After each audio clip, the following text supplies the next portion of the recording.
Hello everyone, welcome back to Game Center Crown. My name is Joy, and this is Rule of Rose, specifically Stray Dog and the Lying Princess, though this particular chapter is pretty short, so this is very likely going to be the last episode of Rule of Rose. Because I'm going to combine it with the next chapter, just as a refresher. Let's go into our inventory and grab Stray Dog here. Look at it. No, I want to use it, I guess. I want to read it to you guys again. Stray Dog and the Lying Princess.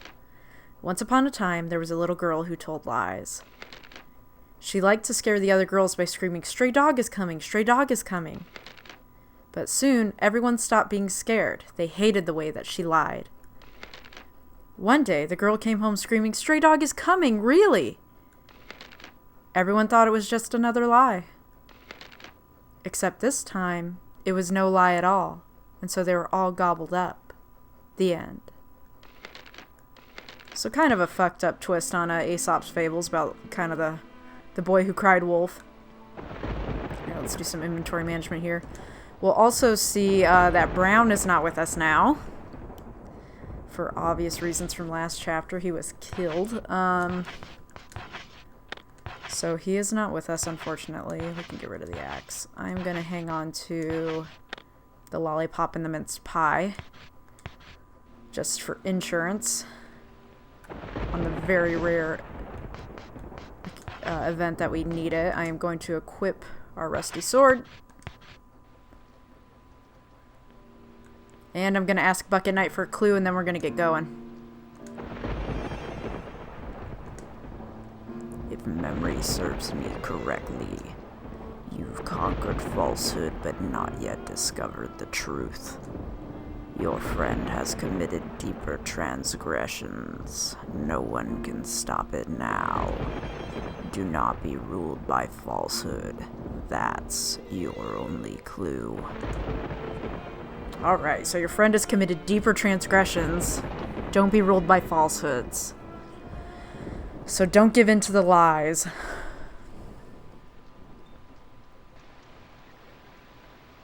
There's some giggling girls. I don't think we can really... Yeah, we can't really go anywhere this chapter. This is just sort of a straight run out.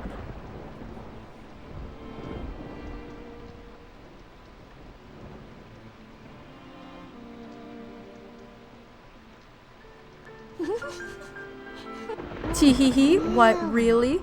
Really? How, Judge? Sorry, didn't realize they had voice acting there.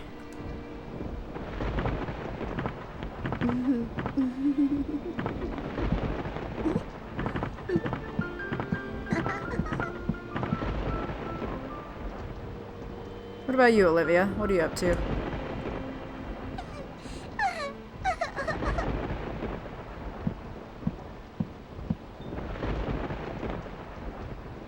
But everyone is curtsying to us now. An improvement. And again, I don't think we can... Yeah, we can't go anywhere. Leading us down. On a dark and stormy night.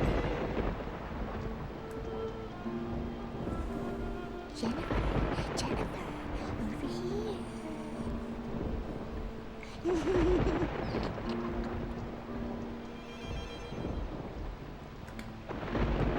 Right?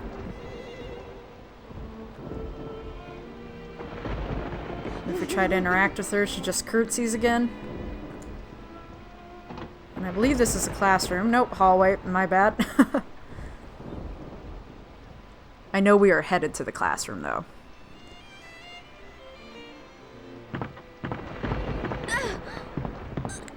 Or we get shoved into the classroom, at least.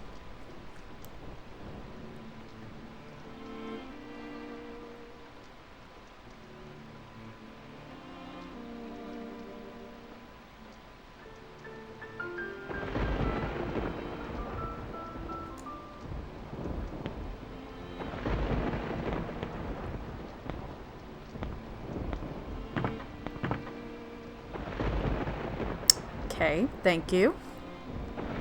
All this pomp and circumstance for a lollipop. If we come over here...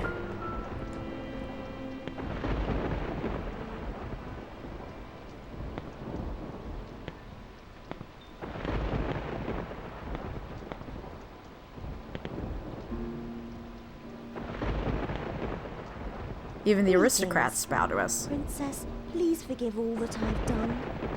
Greetings, Princess Jennifer.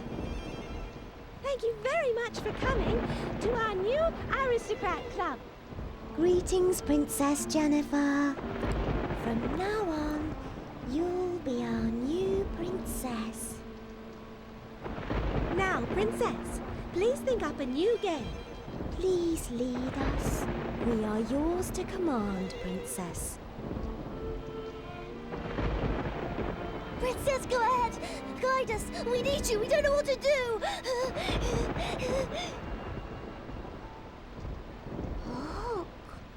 Look, it's windy. It's windy.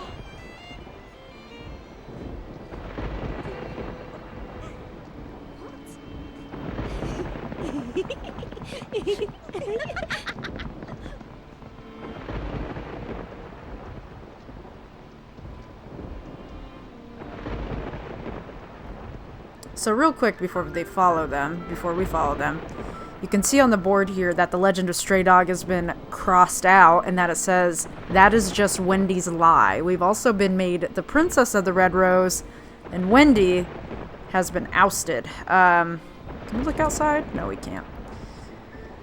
So we're the new head bitch in charge, and it's because we stood up to Wendy and, you know, had our smackdown with her as little Jennifer. So that was an event that actually happened in Jennifer's past. Something to remember is that not everything that we saw on the airship was a one-to-one to what actually happened. We can hear screaming. Oh, wait. I think we want to go that way.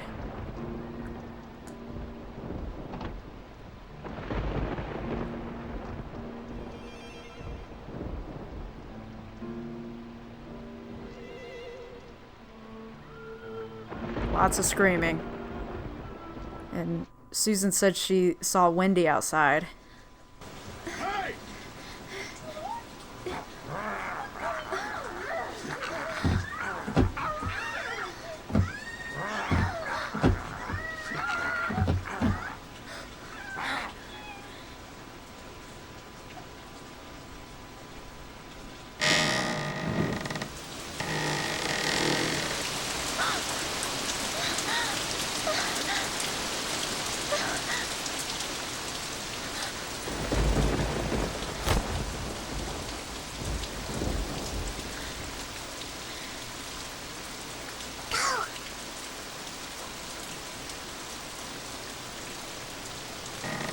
Once upon a time, there was a precious little girl.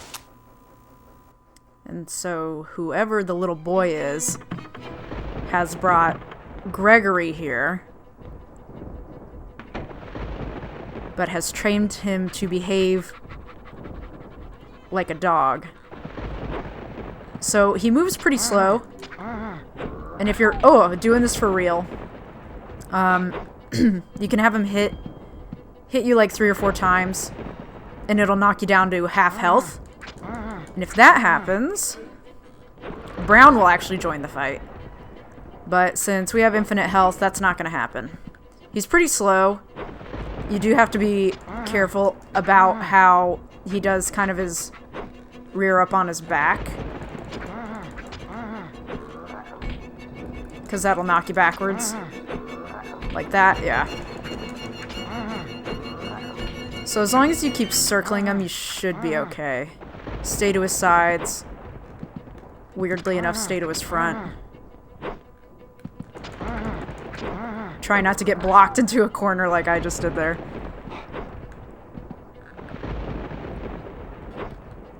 And I hope this isn't a case where I really... Yeah, there we go.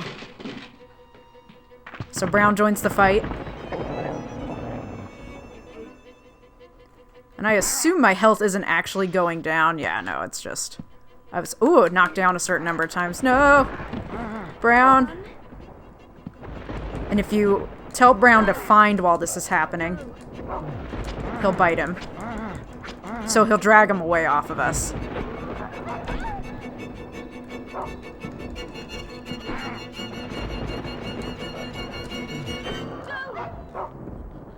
I accidentally sent Brown after him to...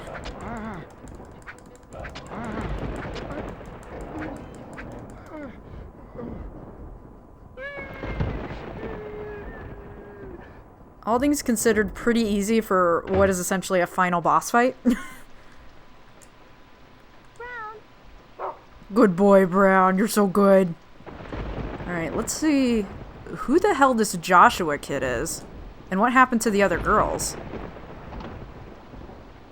If we know anything from that newspaper, they've all just been wiped out by Gregory. And we can see that their clothes are on the ground, but there's no blood.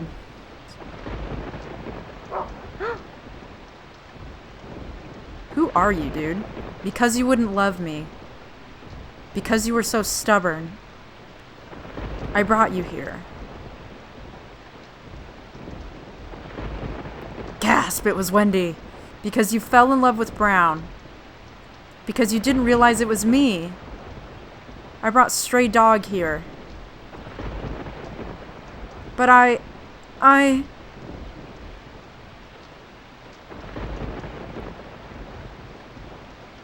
Please, stop him with this. Only you and your beloved dog can stop him.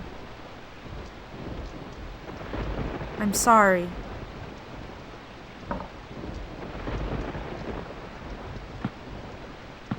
And so Stray Dog claims another victim. And Jennifer found Gregory's gun. Gregory's gun.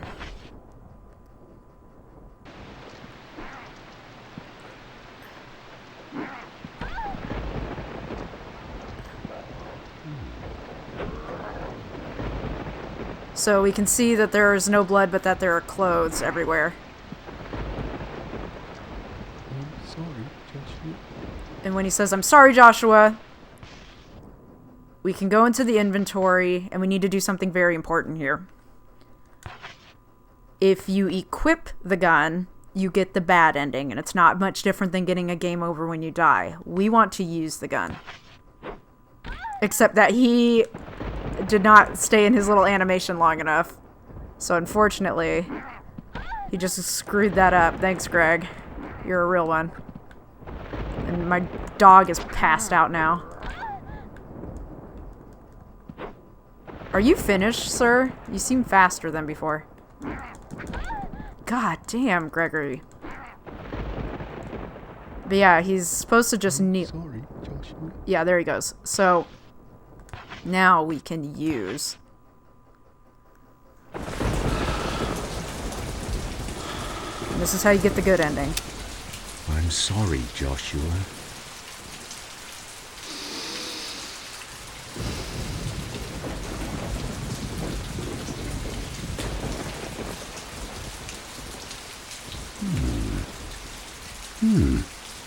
Yes.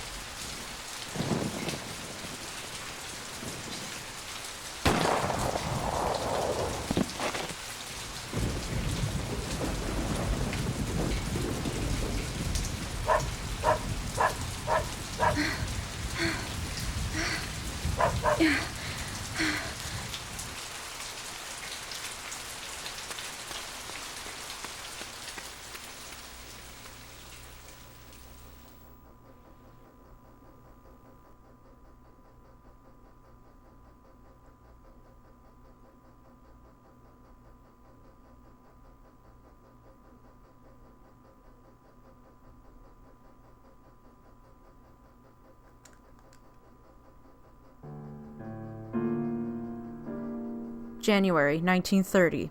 Once upon a time. See two girls struggling in a chair there, and one tips over.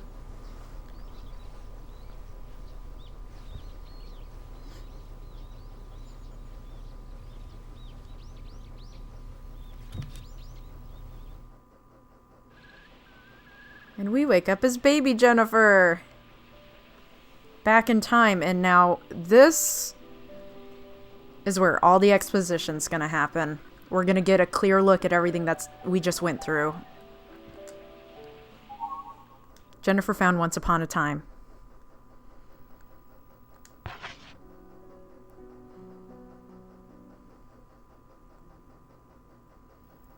Once Upon a Time.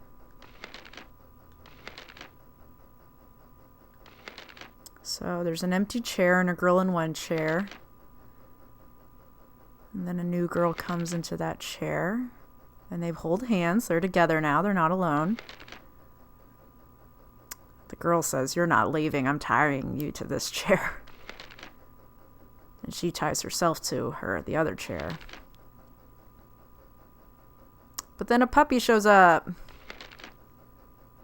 And she breaks free because she wants to be with the puppy. And the other girl's very sad about it.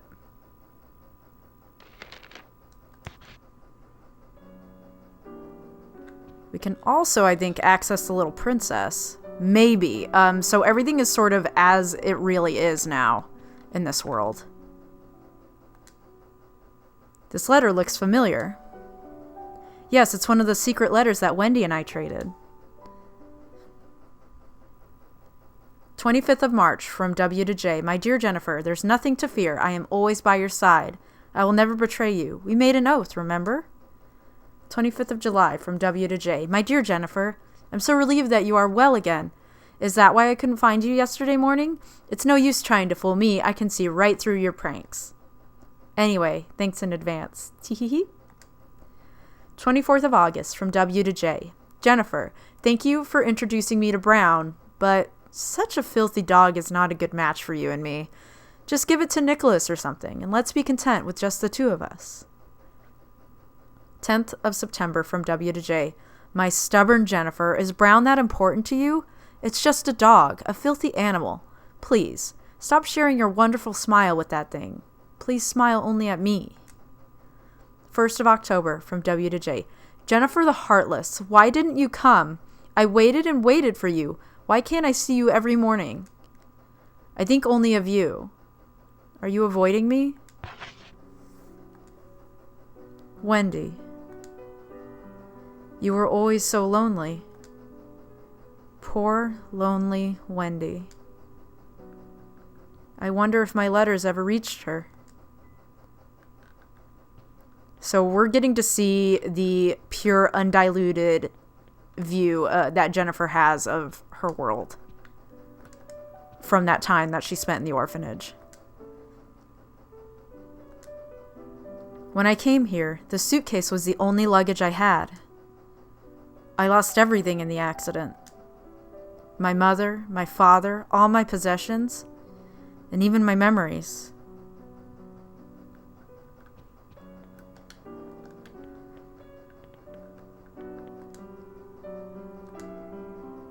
It feels as if something very dear to me was here. Someone or something that always looked after me, helped me. The bucket knight, he's not there anymore. But the rubbish bin is here. It's the detested rubbish bin. No one ever suspected that something precious was hidden inside it. Nor did they know that it was the only place where I could keep my things safe. Sure. I'm gonna see if we can, get a hold of Stray Dog Once Upon a Time. No, I want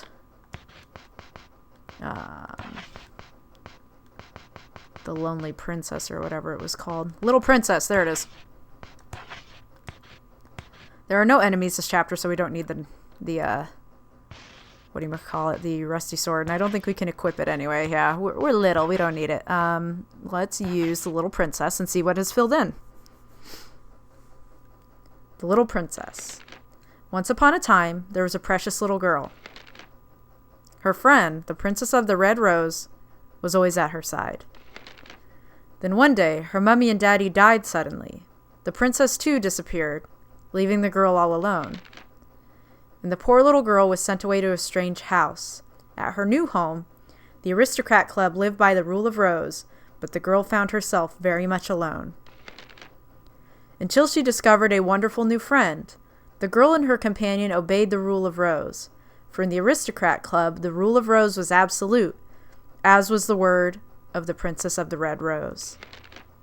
The girl obeyed the rule of Rose, but the Countess refused to like her. The girl obeyed the rule of Rose, but the Baroness punished her still. The girl obeyed the rule of Rose, but the Duchess taunted her anew. And yet, the girl and her friend were still faithful to the rule of Rose. The Princess of the Red Rose found this all very dull, and so she issued a rule of Rose for the final time. The girl was to sacrifice her very special friend, and when she did, she became a princess. A lonely little princess, burdened by the rule of Rose, the woeful princess put her memories under lock and key forever and ever. So we get some exposition about exactly what happened. You know, traumatic events. Your brain will do a lot to protect you from trauma that it feels that you can't handle. And I think I actually missed one last thing in that room, in the filth room. And one of those ways is by either blocking memories or misremembering memories. I kept pointing out how the children, their bodies and blood weren't on the ground, but their clothes were there, like they had just evaporated. And I think that was part of Jennifer's brain being like, okay, we're not going to remember that terrible, gruesome goriness that you likely saw, but we are going to indicate that this happened by leaving the clothes there. So, omitting things. I spent so much time in this room. Who knows how many times I woke up here. The nights were lonely and cold, but you'd always greet me in the morning. Only you greeted me warmly. Thank you, so. Now, is that Wendy or someone else? We don't know. Or is it just the sun that she's referring to? But we can literally look at almost everything in this orphanage now and get commentary from Jennifer. And that's what we're going to do. Everyone would put their dirty laundry here, and it was my job to wash it. How ironic, the one they called filthy washing their filthy clothes. It all seems so silly now. So basically what this is that we've, worked through the trauma and revisited these terrible events that have happened in Jennifer's life. And again, what happened on the airship was not necessarily a one-to-one to what actually happened in real life. Like, there weren't actually imps. Probably they did ask for a mermaid, as a gift of the month, and that's how the doll and the fish got, sewn together. Hoffman wasn't tied up by imps and turned into like a crazy monster. Martha wasn't beaten to death by imps, That wasn't a thing that happened. Bucket night. A makeshift night that Nicholas and Xavier used for sword practice.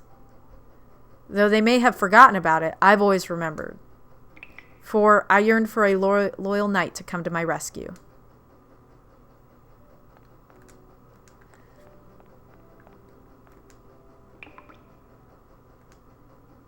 We're watching you. That's what that picture meant. But it was still scary.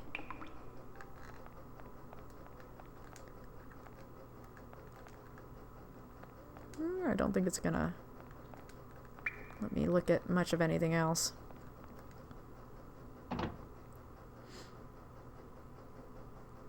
But the memories being one-to-one doesn't really matter in this case. It's just that Jennifer needed to sit and process the grief and the fear and the sadness and anger that she had locked away in order to move on.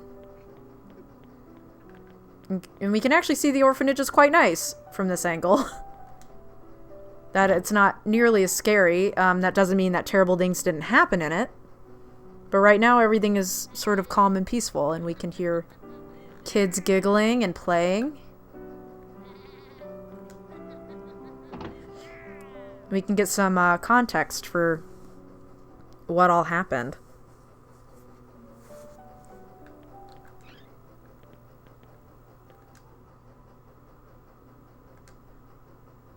Clara was a quiet person. To me, she looked like just another student at the orphanage. Except when she spoke to Mr. Hoffman or Martha. Then, she looked scary. I wonder if I'll be like Clara when I'm older. Will I enjoy those days? Man.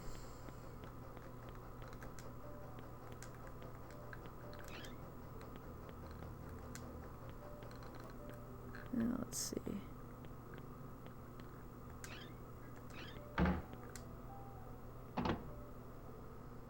Sick room. I don't know if Wendy's going to be in there. I don't think she is.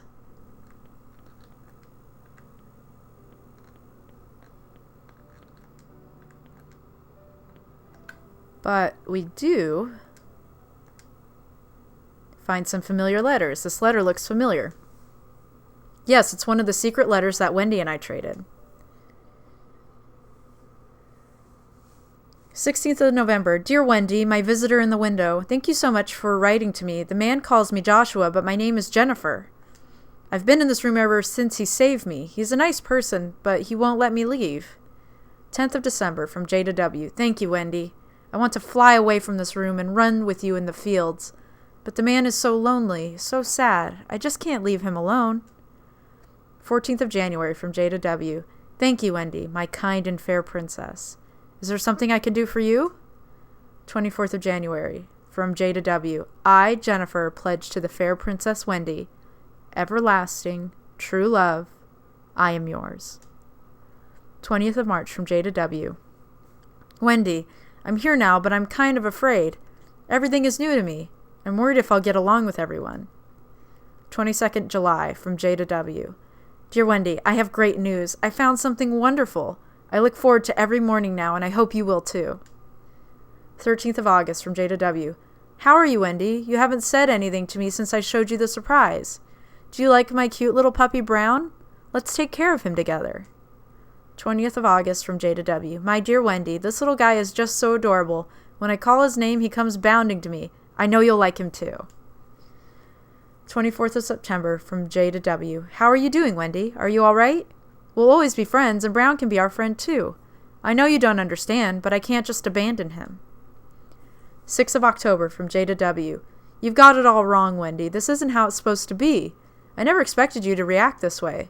All I wanted was for us to live happily ever after together. 31st of January from W to J. My dear Prince. Yes, you are my prince. A prince and a princess must be together, after all. Jennifer, you are my eternal companion. Just promise to stay by my side and save your smiles for me. That's all I ask. We don't need a filthy dog. We can't let anyone come between us. 20th of November from W to J. You still have that filthy dog? I'll never forgive you. Have you forgotten your oath, the rule of Rose? Goodbye, Jennifer. You will regret choosing that dog over me. Jealousy. So yeah, Wendy had some problems. Peter the rabbit. He was the pet that Wendy suddenly decided to take care of. It was about the same time I started looking after Brown. I wonder if Wendy really loved Peter. Was she sad when she had to give him up? I wonder if she was allergic, and maybe that's why she was sickly.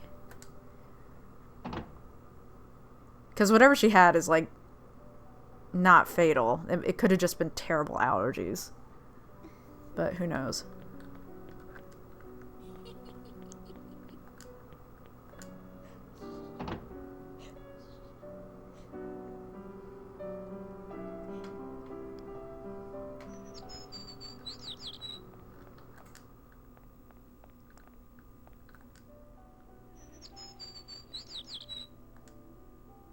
The red bird in the cage, the doll Eleanor treasured, so it wasn't a real bird. If only we could fly like birds and go wherever we wished, she whispered softly. Yet, no matter how much Eleanor wished, she'll never be able to just fly away from this orphanage. Poor Eleanor. She was burdened by her own frozen heart.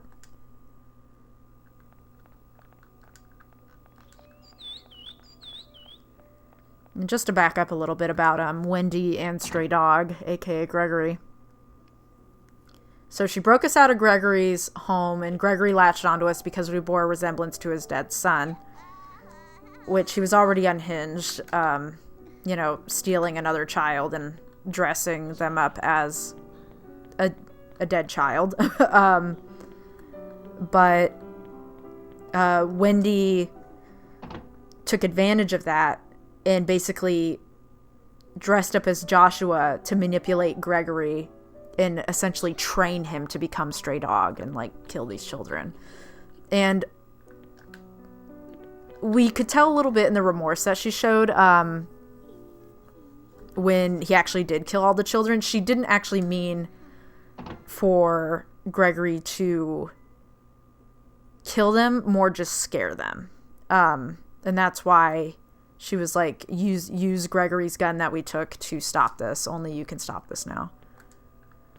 So let's see. What do we got going on here?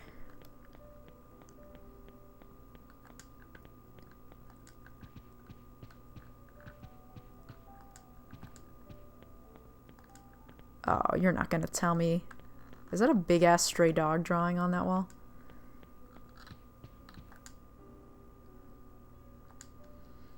Thomas was always playing with his trains. They were his only friends. There were no final stops on his railroad, for that would be devastating to him. It's rumored that this obsession had something to do with his birth, but Thomas never spoke about it with anyone.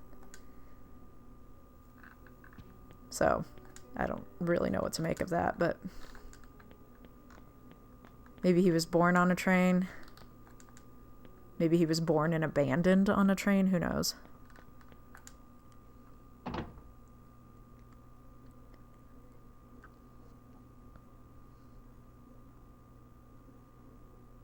And before we head down, I actually want to go across the hallway and check out the library and stuff like that.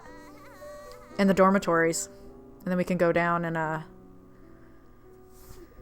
check out the bottom floor and also the basement. We get something very important from the basement that will allow us to unlock a costume.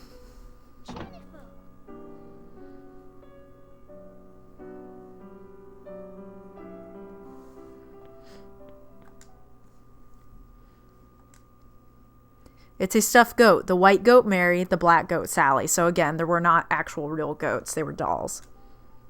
When Meg found her letter to Diana torn apart, she was deeply wounded and cried in Diana's arms, even though she was the one who ripped it up. And when Meg's notebook was found all scattered about, Diana made fun of her, saying Mary and Sally must have ate it. So it's especially cruel now that we know that they were not actual goats. They were dolls. Poor Meg. She was bound by the shackles of foolish devotion. You're throwing some stones from glass houses there, Jennifer. Talking about somebody else being bound by shackles of devotion. Oh, an airship. The future that people dreamt of never came and was soon forgotten. From the blue skies of hope, it sank into the depths of oblivion. The new life born from it was an existence devoid of hope. It slowly wriggles its large body and stares at the sky with a remorseful look. That's its only purpose. Okay, a little dramatic, but I get it. You were orphaned by an airship crash. I get it.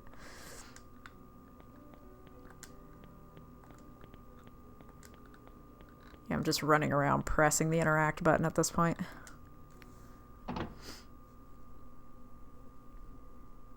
Because Jennifer, as you can see, has something to say about everything. She came to spill the tea, hunty. Let's see what's in here. The sewing room. We'll get to learn a little bit more about Amanda.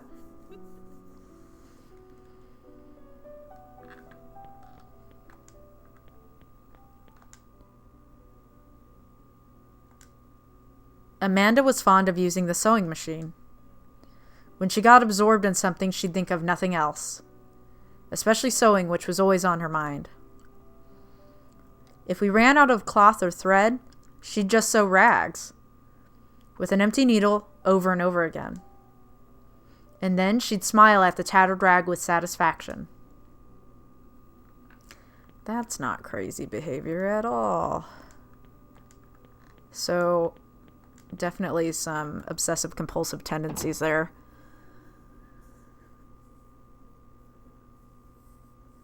I mean, all these kids are traumatized just by virtue of being orphans anyway. But, you know, then there's like extra bullshit happening in their lives. Clara's being sexually abused. Diana's being sexually abused, you know, harassed. You know, all these kids have different shit going on in their lives. You know, Meg's falling in love and having, you know, with a sociopath, basically. I'm just hitting all these bunks just in case something shows up.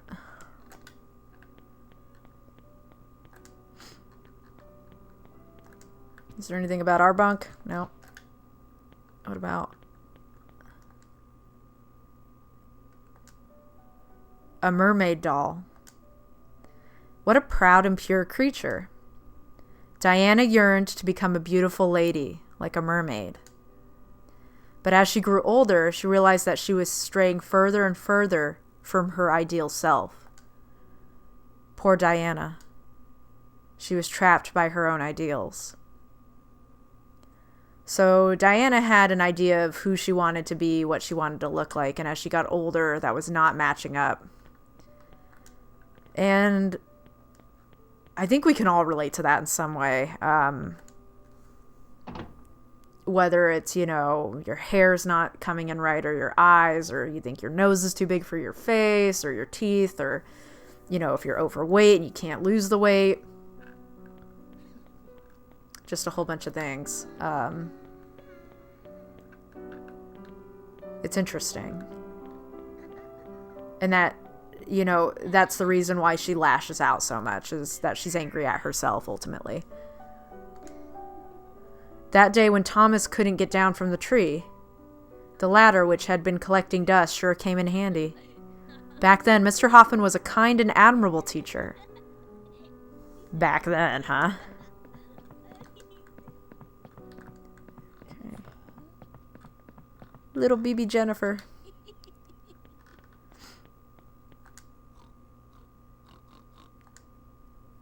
There used to be beautiful roses here, picked by Wendy from the rose garden. But as with all things, they wilted away with the passage of time. Oh, it looks like there's roses in there. I don't know what you're talking about. Miss Martha used to scold Nicholas for forgetting to water the plants. And then she'd turn her wrath on me, snapping, "What are you laughing at, young lady?" Damn, alright. We can hear somebody say, "Jennifer." So, not quite as ignored as our memory would have us seem. I'm sure we were bullied. We being Jennifer. You know, we're the new girl. We're easy pickings, like shooting fish in a barrel, one might say. And here's the headmaster's room. I think we actually get to read all of Hoffman's diary.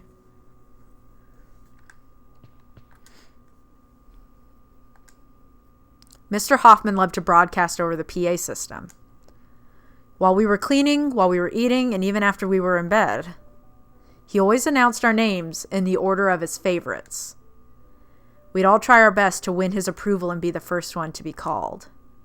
But he never called my name, not once. I thought it was all rather silly anyway. So, something to keep in mind if we think back to when he called everyone's names for bed, the other chapter. I believe Diana was very close to the top, and Clara, even though he was sexually abusing her, was like second from last. And there's been some discussion about why he would put Clara last if, you know, clearly he was sexually attracted to her. And I mean, that's like a classic abuse tactic, especially from narcissists, is to manipulate your feelings into you wanting to always please that person. If you think you've done something wrong, like you internalize their shittiness and you're like, oh, something's wrong with me if he's not calling my name first. So it totally worked in his favor how he wanted it to. Okay, so I thought it was going to say something about the record player, but it is not. What? Okay.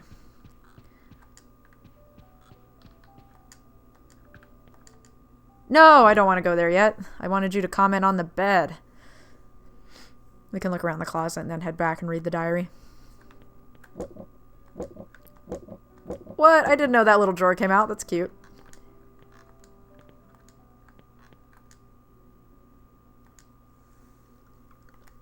That day, Mr. Hoffman disappeared like he was running away from something.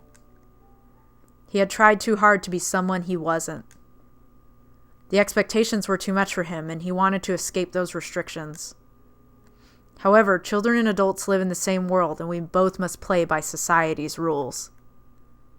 Ooh, Jennifer, realizing that, Hoffman couldn't control himself. He wasn't safe to be around children. Because he was a fucking gross pedophile. The book is open. 2nd of March, 1930. Recently, the children have been engaging in odd activities and spreading disturbing rumors. Rumors about creatures that come after children who don't clean up and stray dogs that kidnap small tots. It's all very bizarre. 16th of August, 1930. Today, I was busy catching up on my work when Clara came by to offer me a hand. I guess my teaching paid off. I was grateful for her kindness. In the wee hours of the morning, she was still working, so I gently took her to bed. Okay. I can hardly believe it. My little Clara, bless her heart, is already 16 years old. She tells me she wants to stay at the orphanage and help with the daily chores. Maybe I should seriously consider the offer. Tomorrow I'll discuss it with Martha. At the time, it seemed so frightening. Were those scary things that attacked me just figments of my imagination? Yes, Jennifer. 24th of August, 1930. This is simply inexcusable. My precious koi is gone. The children must be responsible. I won't stand for this. Where is Diana? What's she been up to? My opinion of her will suffer because of this.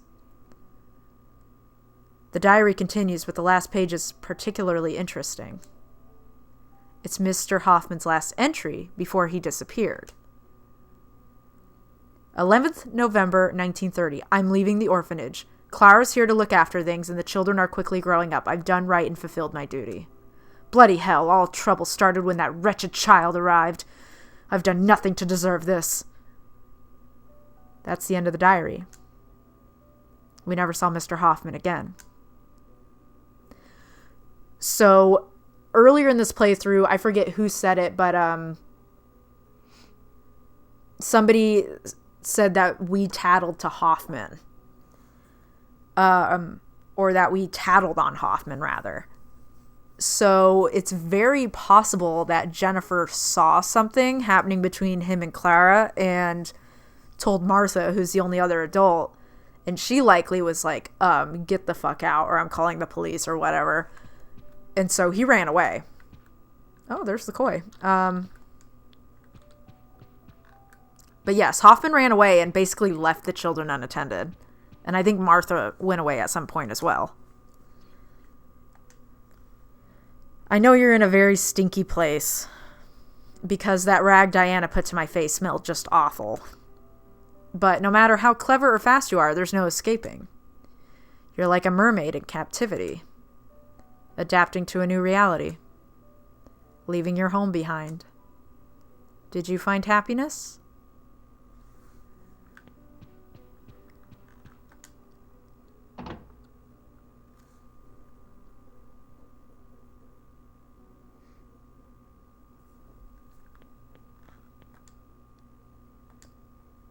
It was a cold winter night.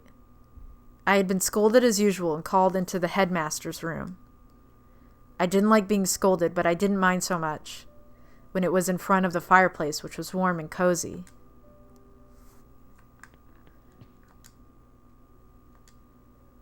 All of us loved red roses. Even the name of the orphanage was befitting of an aristocrat. I believe it's the Red Rose Orphanage or the Rose Garden Orphanage. It wasn't until I swore the oath of the rose that I learned roses have thorns. Oh my God, so poetic.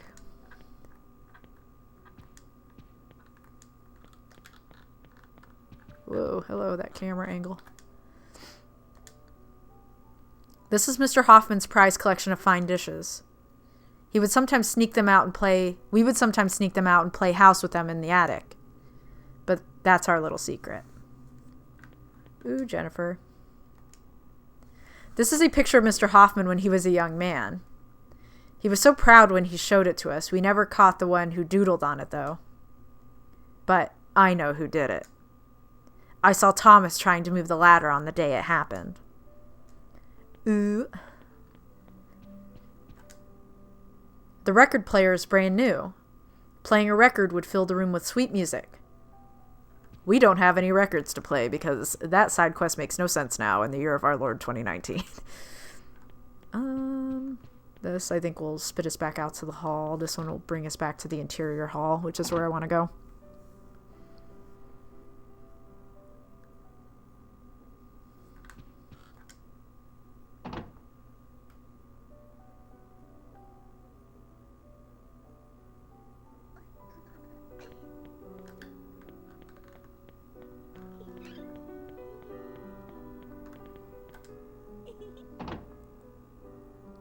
The closet room. I don't know if I've ever been in here. There are some rooms here that we can open up now that we weren't able to access earlier. Oh, so this is like the dressing room. Amanda was always more sensitive about her looks than anyone else. One day, she was given a severe scolding by Miss Martha. That's because Miss Martha's lipstick had gone missing. The lipstick was never found, but I know Amanda took it. I've seen her applying it late at night. We can see there's like a cat or something drawn up on the mirror.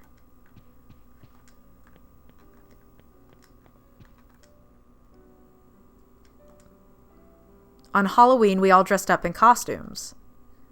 Everyone else wore bags over their heads and stared at me through tiny holes. Their blank faces and muffled voices. It scared me like you wouldn't believe. Is it really you under there? I asked, fearing it was something else. But no one would answer me. So that's why the bags over the heads freaked her out so much. And why it was a recurring theme while we were playing.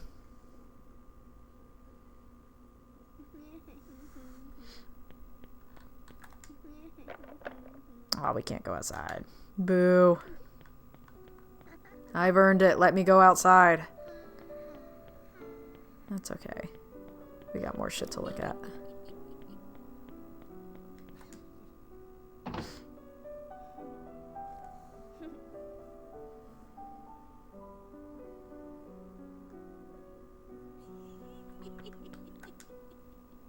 Let's check out the inner court.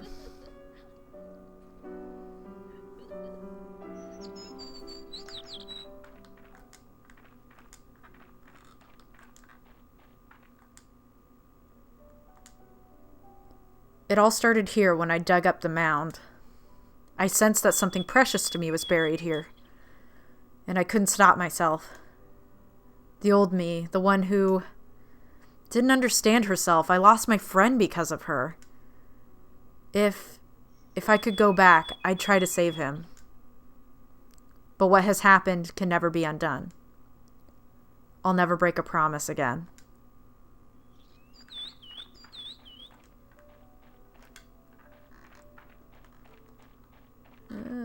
Just making sure we aren't missing anything. I don't think we are.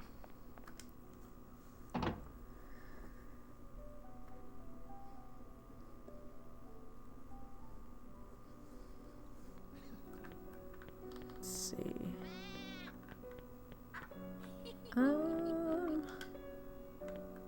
Wait, what is this? Dining room. Are we allowed to go in the dining room yet? Or is that locked too? No, we can finally go into the dining room. The cafeteria. Yeah, I think we have free reign over the orphanage now.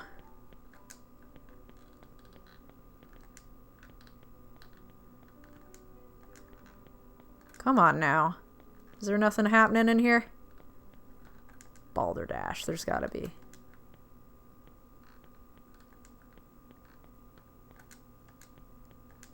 No way. Is there nothing to interact with in the dining room?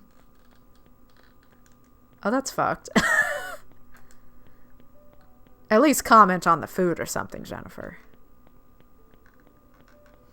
Yeah, I guess there's nothing in here. I was mashing the X button to interact, but nothing. No dice.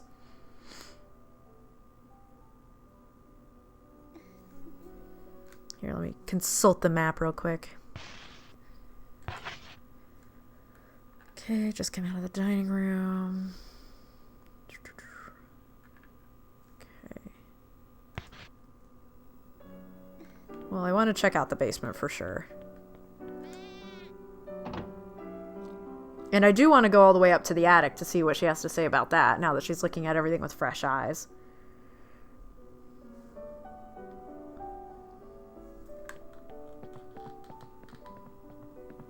But yeah, basically your reward for getting a good ending is that you get to explore and actually see what the real deal is. So the Cell of Repentance, which is where we found the oath.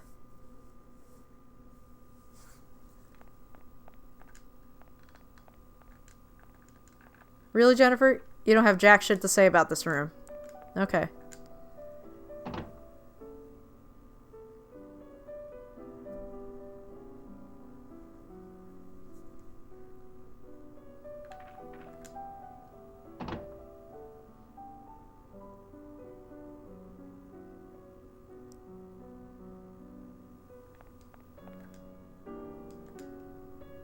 One time, Diana was absorbed in deep thought here.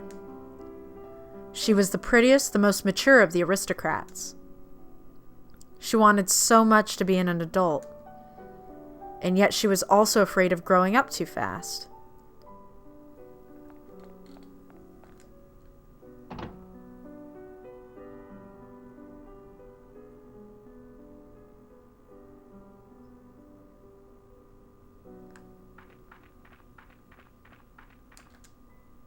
Let's see, is this the...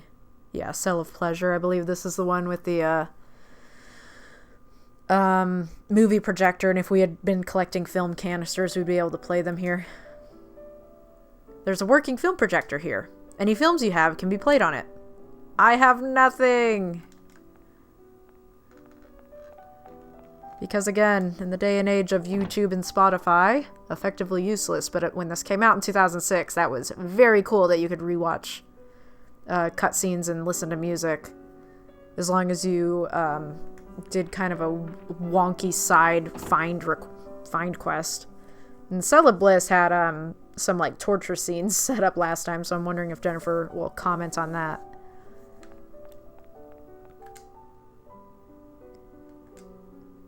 The spooky things, the scary creatures that everyone talked about. They'll come and clean if you don't, sweeping bad children away like dust. Well, they actually came and attacked me. I knew what they really were, but that wasn't the problem. The real problem was my weak heart. My weakness was what drew them here. So she thinks they're real. Oh, she's not going to comment on the aristocrats over there.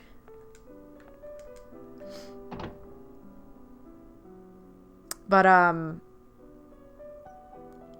my problem was my weak heart. I talked a little bit earlier about how the imps represented sort of an impediment to finding the truth.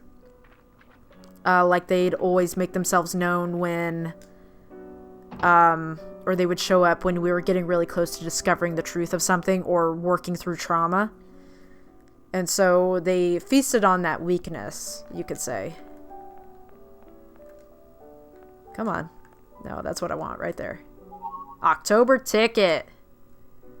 That's what we want. So that's going to get us an unlockable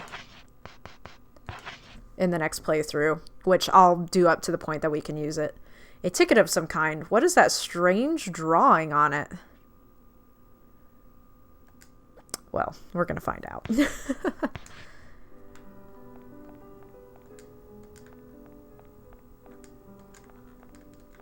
It's interesting that she doesn't comment on the same things as a child.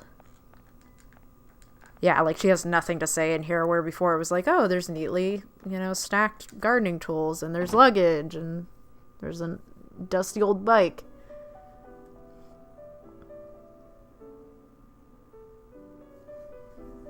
But the October ticket is the big takeaway. Like, if you're looking for a findable item in this last chapter, that would be it. But really, I'm here for the lore, baby. You know me.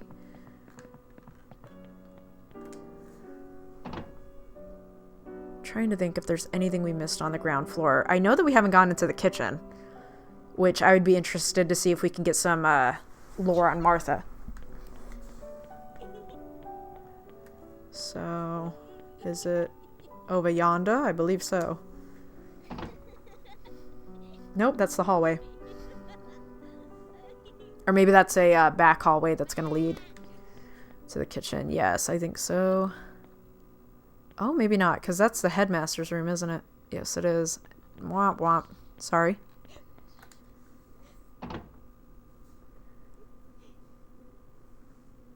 All these damn hallways look the same.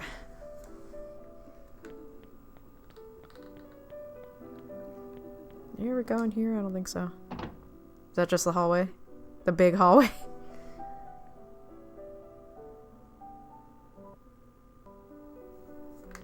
Oh, maybe not. What is this? Kitchen! Here we go. This is what I wanted. Rooms that I haven't been in yet. That's what I want.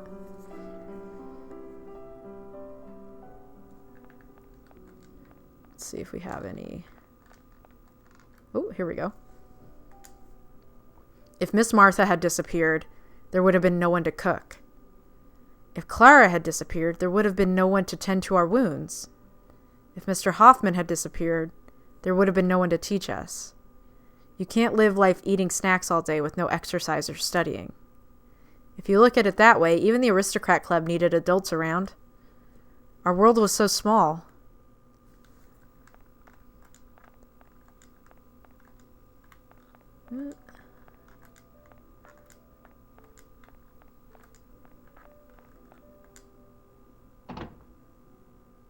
Martha's room. Ayo. I don't think we've been allowed to go in here yet. There are a couple of letters here. It's a letter from the police. 20th of October 1930 regarding Mr. Gregory Wilson. Dear ma'am, please forgive the delay in our response. In your letter, you reported suspicious activity on part of Mr. Gregory Wilson. After investigating the matter, we have come to the following conclusion. There is little to indicate that the said individual is connected to the recent kidnappings. Mr. Wilson is father to a son who closely matches the description in your letter. Therefore, we have determined that there is insufficient evidence to warrant further investigation. We appreciate your cooperation and understanding in this matter. Anthony Doolittle, Cardington Police. It's a letter from Martha. 20th of November, Officer Doolittle. My name is Martha Carroll, and I work at the Rose Garden Orphanage. In the past month, I have sent 6 letters to your attention, but have yet to receive a response. Have my letters reached you? I ask that you please investigate this matter at once for the safety of our children. Yesterday, I saw them together again, Mr. Wilson and Wendy, a child at our orphanage. I am very concerned for her safety. The two of them have been acting quite strangely. Oh, it's terribly odd. By strangely, I mean Mr. Wilson walking on all fours and nodding, and Wendy appears to be scolding him. I don't know how to explain it except that it resembled dog training gone wrong. Oh, it gives me the shivers just thinking about it. Please come investigate this matter as... The letter ends there. Perhaps if the matter had been addressed publicly, things wouldn't have turned out as they did. Adults are so selfish. They certainly can be.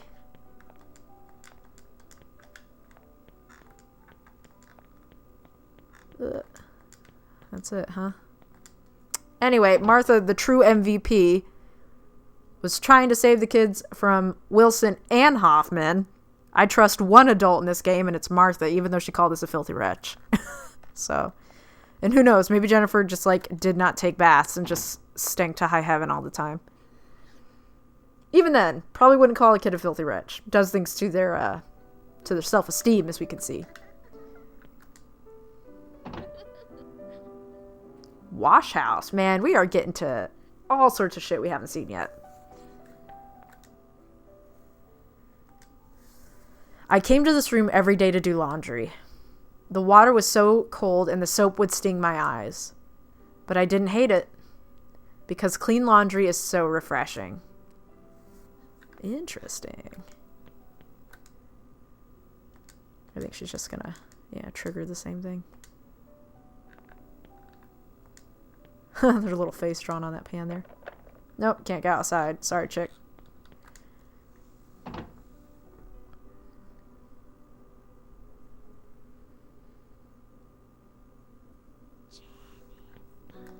Oh my god, somebody just whispered Jennifer and it was so creepy. Bathroom! This bathroom was locked to us the last time we tried to open it.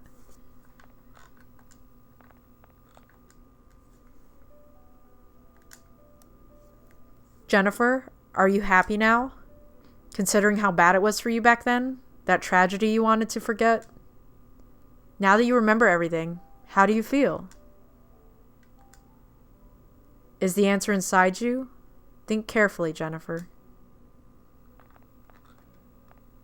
Ooh boy, heavy shit.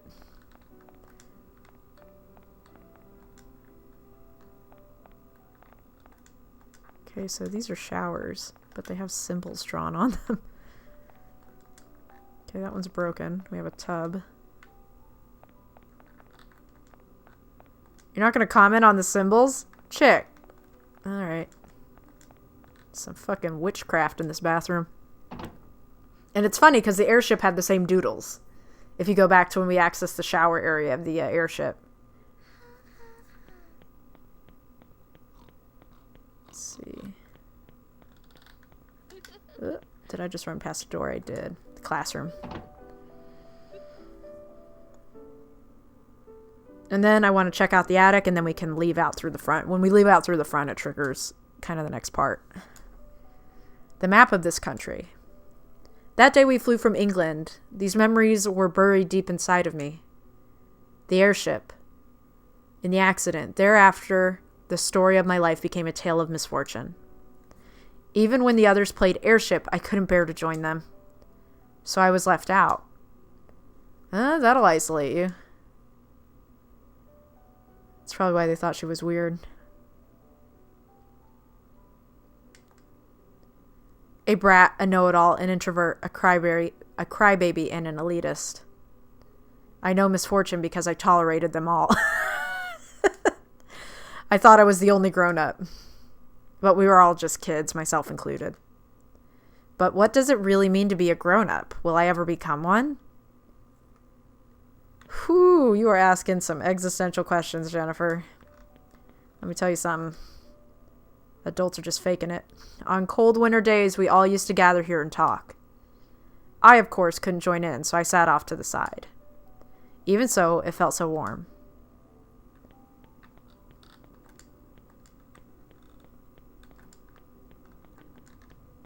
Nothing about the desks?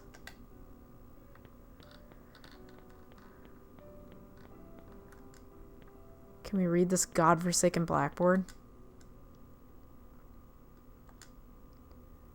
I learned many things at this orphanage. The alphabet, words, how to clean and do laundry.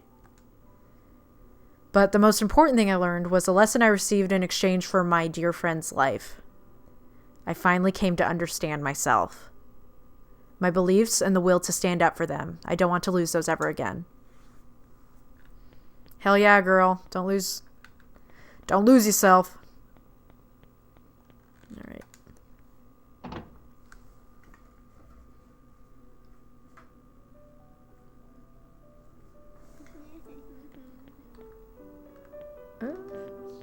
Toilet. Men's lavatory.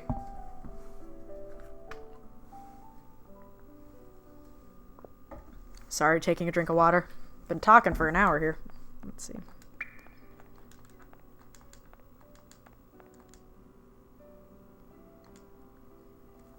Once, Susan started a rumor about voices coming from this room at night. It turned out that it was only the door creaking in the wind. But one night, sounds came from the room even with the windows shut. Susan jumped out of her bed and screamed. It was really just a prank by Nicholas and Xavier. From then on, the room was believed to be haunted and was considered off limits. So they boarded it up. That's funny.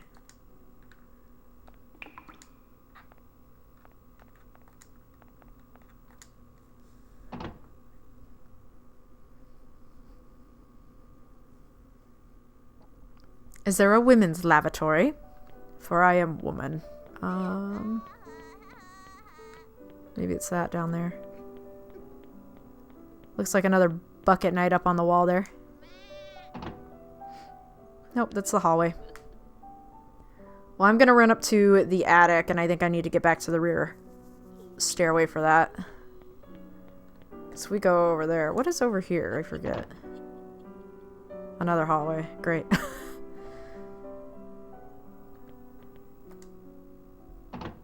What are you? Women's lavatory. Okay, so we haven't been over here yet.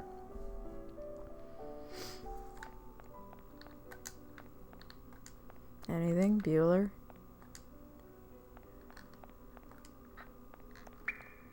These are so big. Red bird drawings. A red crayon and a red brooch, a red rose and red blood. Red is the most beautiful color, yet it comes at a price. It is my most favorite color and my most hated color.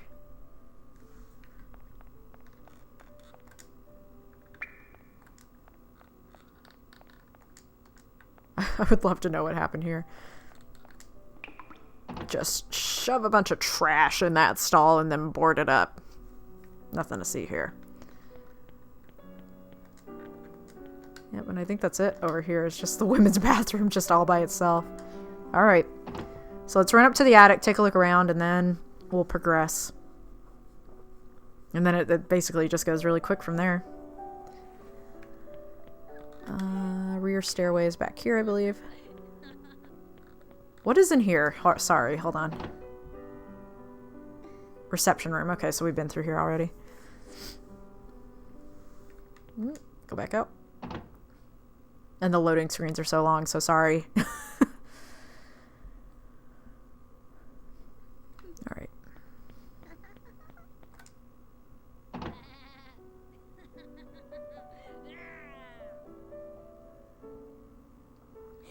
Let me check the map so I'm not wasting time. Where is that rear stairway?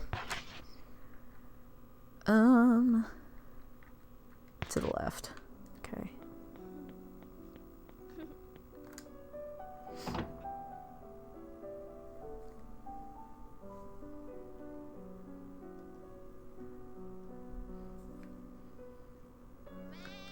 All right. Let's take it on up.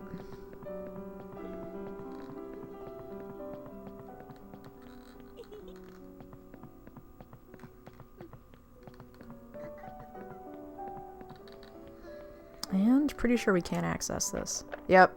Only during that one scene can you access it. Ooh, that was scary. Oh, we can't get to the attic. Shit.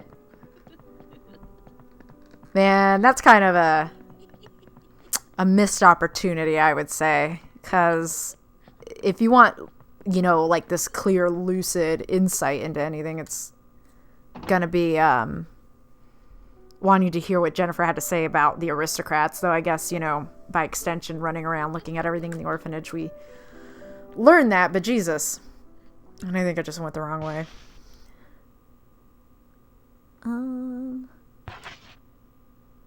If I loop all the way through this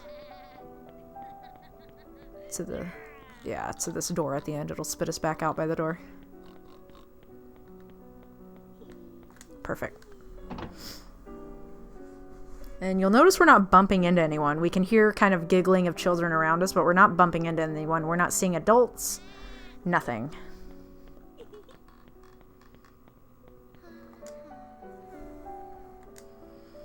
It's a small locker. But it was just for me. My name was even on it. They made me feel welcome. I was so happy I'd move my shoes in and out over and over again. It's the little things, huh? I miss having a locker.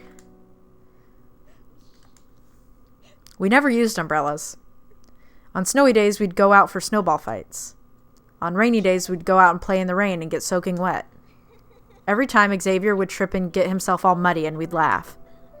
It was so much fun. See, you do have good memories. Except for this fucking pedophile. One day, Mr. Hoffman suddenly disappeared. Clara and Miss Martha soon followed, leaving me and the other orphans alone. So they were abandoned, fam. We don't entirely know why. We know Hoffman why he left, but not necessarily Clara and Martha, or why they'd leave us all alone.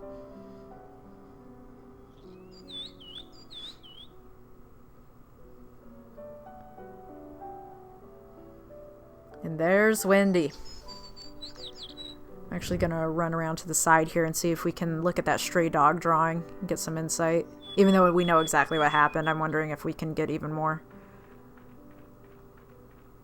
Can we? We cannot. Womp womp. Okay. Anything to say about the trees? Nope. And we can't move the camera at all.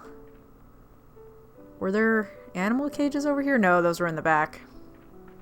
And I don't think there's anything over here, but let me check. Nope. Okay. So, Wendy. You.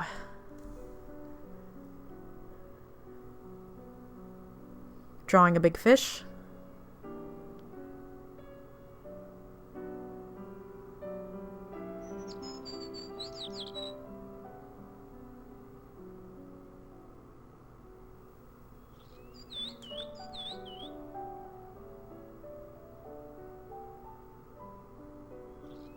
I don't think anything else happens. Nope. Just a memory of a simpler time before everything went to shit. And she killed our dog.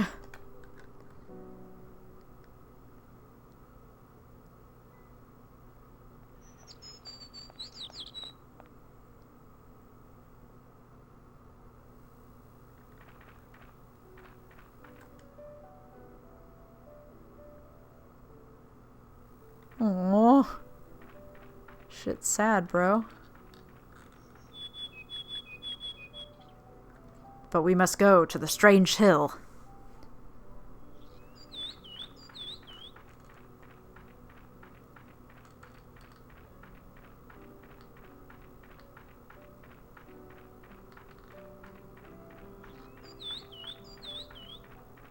And we can kind of hear a dog whimpering off in the distance. Yeah, we can really hear it now.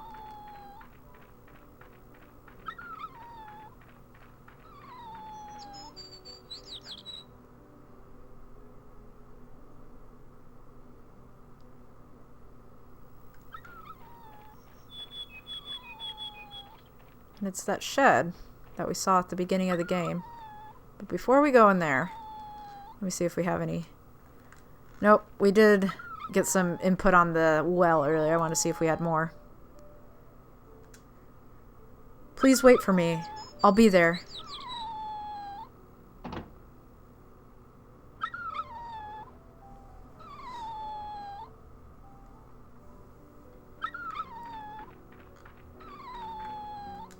It's a little baby brown.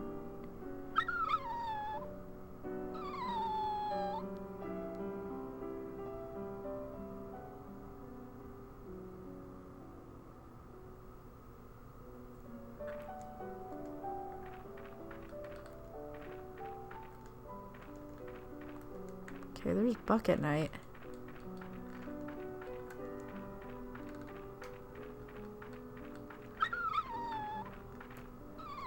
I'm not sure what to give you, bud.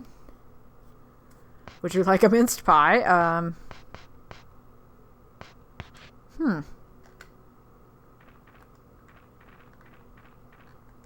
I think, actually, if we try to leave.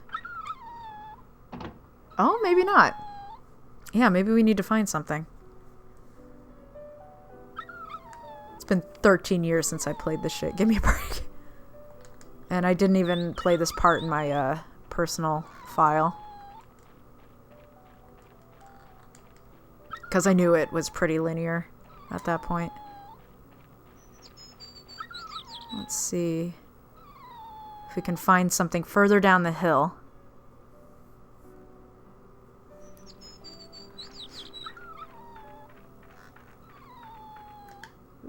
There we go. What if we go down here? I feel like we're going too far, Jennifer.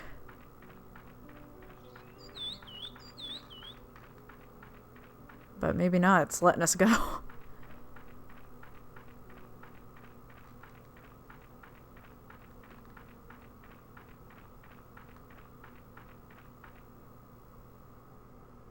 Bus stop. Alright. Back where it all began.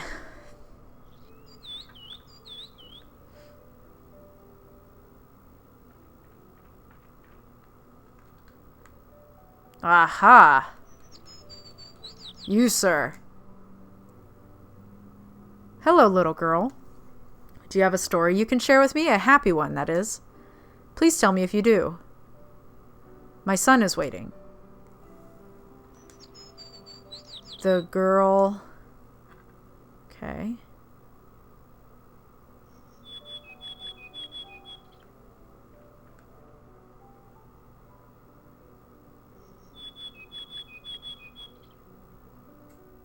Okay, so it just looped us. We went too far.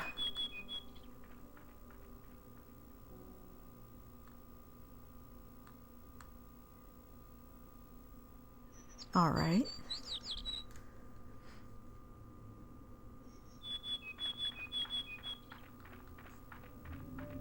Do we interact with Brown again? Is that what happens?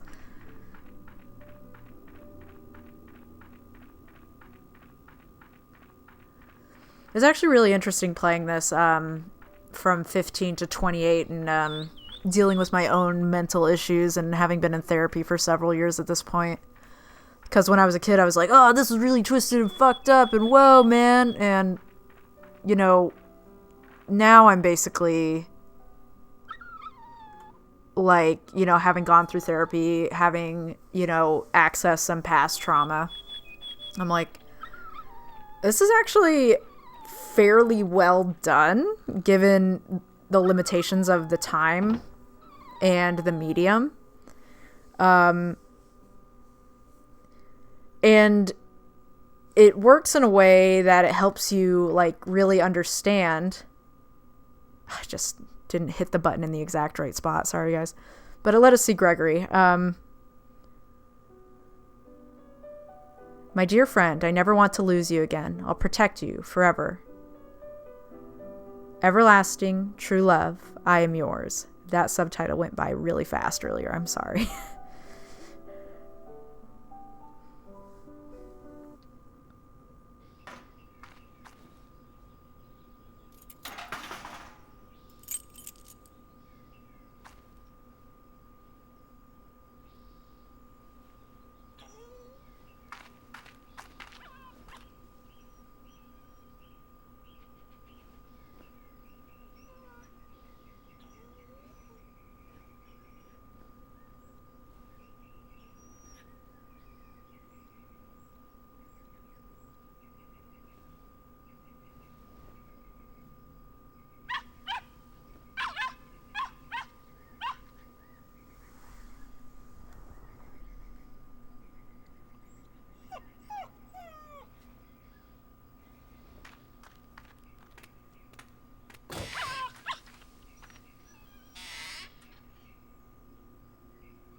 I'll protect you. Forever and ever until I die.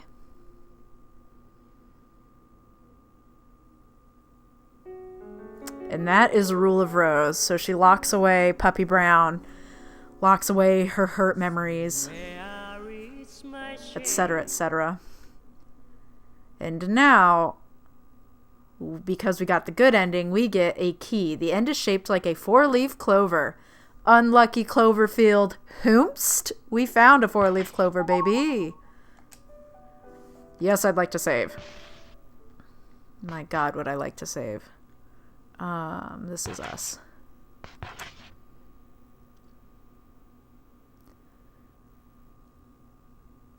And so this starts us back over again. I am going to rush to the part where we get to look at costumes, and I will cut back to you guys when we get there. Just a second. Hey everyone, so I just did like a 35-minute speed run to get us to this point.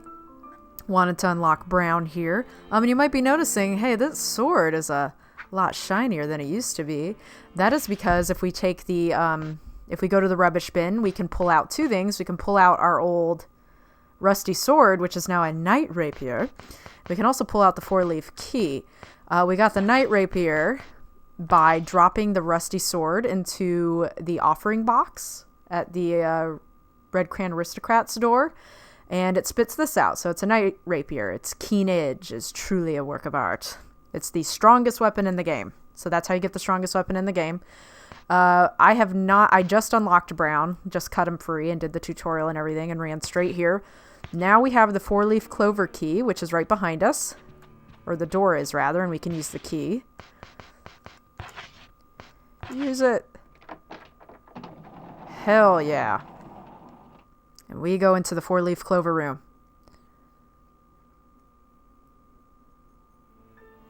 And this is a fun little dressing room with a bunch of costumes in it that we unlocked. So I wanted to have Brown with us because he actually gets dressed up too. So this is the rag doll, and we got this by collecting those robots in Amanda's chapter.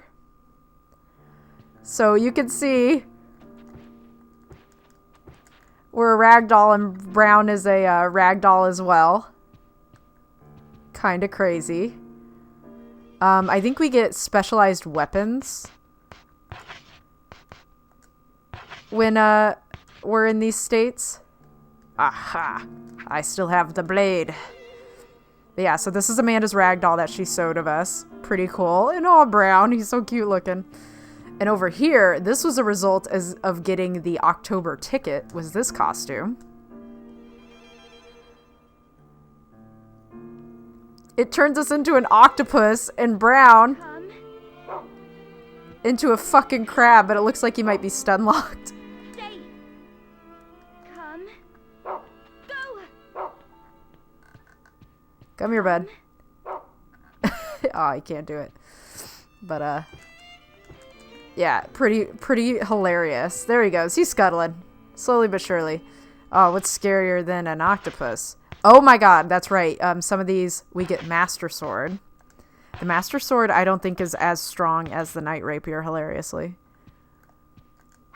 Because it is ultimately just a stick. And it is not the Master Sword of Legend of Zelda lore. Master Tuna. We get that for having this outfit. And I think this is actually an extremely strong weapon as well, the Master Tuna. Which is funny. We also have this costume over here. Oh, maybe some of these are decoys. I know for sure this maid outfit over here is, or the Gothic Lolita costume, excuse me. And so Brown is a black lab with doilies and shit. It's so good. And I forget what we get as her. Yes, we get the Master Umbrella equip. Can't fight crime if you don't look cute. But all those weapons are quite strong. I do believe, if I'm not misremembering, that the Knight Rapier is in fact the strongest, which would make total sense. And we absolutely... Yes, there we go. I was like, there's one more outfit. I know for sure that there is. It's the tennis instructor outfit. We look so cute, bitch. And I think we actually get a tennis racket, but our inventory's full. Hold on, let me drop the scissors. Let me see if it magically appears in our inventory. It does not. Hold on. Let me see if I can swap outfits here. I think there's a nurse outfit too. Yeah, here we go. So we're a nurse. Does Brown have anything on him? No. And we should get a huge syringe. Yeah, Master Syringe. Oh boy. So we have this. Don't want to fuck with that. And here, let me drop one more thing out of my inventory. Get rid of Biscuit. So that we can get the Master Tennis Racket. Yes, here we go. Looking fresh to death. And Master Racket.